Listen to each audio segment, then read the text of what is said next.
নমস্কার বন্ধুরা, সবাই কেমন আছো? দৈনিক কথা বলির নতুন একটি ব্লগে সবাইকে জানাই অনেক অনেক ওয়েলকাম। তো গতকালকে তো স্নান করতে আমার প্রায় সন্ধ্যায় হয়ে গিয়েছিল, আর তখন যে ব্যাগ জামা কাপড় আর কি ছাদে দিয়েছিলাম, এরপরে আমি তো ভুলে গিয়েছিলাম। তো তখন বাজে রাত 9:30, দেখছিলাম বৃষ্টি পড়ছে। তো তাড়াহুড়ো করে ছাদে গিয়ে তো বেশ দেখছি যে ব্যাগগুলো কিন্তু অলরেডি ভিজছে। তো তাড়াহুড়ো করে তুলে রাখলাম, আর গোটা রাতে কিন্তু ভিজা ছিল। তো এরপরে সকালে উঠে আর কি ফার্স্টে দেখো স্নান করে সমস্ত কাজ সেরে চলে গেলাম ছাদে। যেহেতু ব্যাগগুলো গোটা রাত ভিজা ছিল, ওই জন্য ভাবলাম আগে ব্যাগগুলো আর কি ছাদে দিয়ে দিই। তো যাই হোক, আজকে সারাদিন রোদ্দুরটা ভালোই ছিল। এরপরে নিচে এসে ভাবলাম সকালের কি খাবার করব। তো যেহেতু সকালের ওয়েদারটা আজকে অনেকটাই ঠান্ডা ছিল, তো ভাবলাম আমার প্রিয় রেসিপি খিচুড়ি করে ফেলি।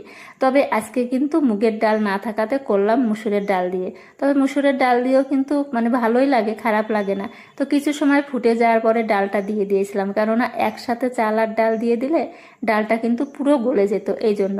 তো এই দেখো ফাইনালি আজকে আর কি খিচুড়ি। তো এরকম খিচুড়ি বাবু খুবই পছন্দ করে, আর সাথে কিন্তু ছিল পাঁপড় ভাজা। তো সকালের খাওয়া দাওয়া কমপ্লিট করে বসে পড়েছিলাম মোচা নিয়ে। দুদিন আগে আর কি মোচাটা এনেছিল বরমশাই। তো সময়ের কারণে আর কাটতে বসতে পারি না। তো ফাইনালি জানোই তো মোচা কাটতে প্রচুর সময় লেগে যায়। তো কেটে লবণ জলে রেখে দিচ্ছিলাম। এরপরে আজকে যে মোচা ঘন্ট আর ডিমের অমলেট করে ঝোল। এরপরে আমি কিন্তু বিকালে আর কি চলে গেলাম একটু ছাদে, যে দেখতে ব্যাগগুলো শুকিয়েছে কিনা। তো যাই হোক, ভালোই আর কি ব্যাগগুলো শুকিয়ে গেল। তো কোথাও আর কি ঘুরতে গেলে এসে কিন্তু তারপরে জামা কাপড় ধোয়া বলো, ব্যাগ ধোয়া বলো, অনেক কিন্তু সময় লাগে। তো যাই হোক, এখন কিছু কিছু করে আর কি প্রতিদিনই ধুয়ে দিচ্ছি। তো এই ছিল আজকের ভিডিও, কেমন লাগলো জানিও। সবাই ভালো থেকো, টাটা।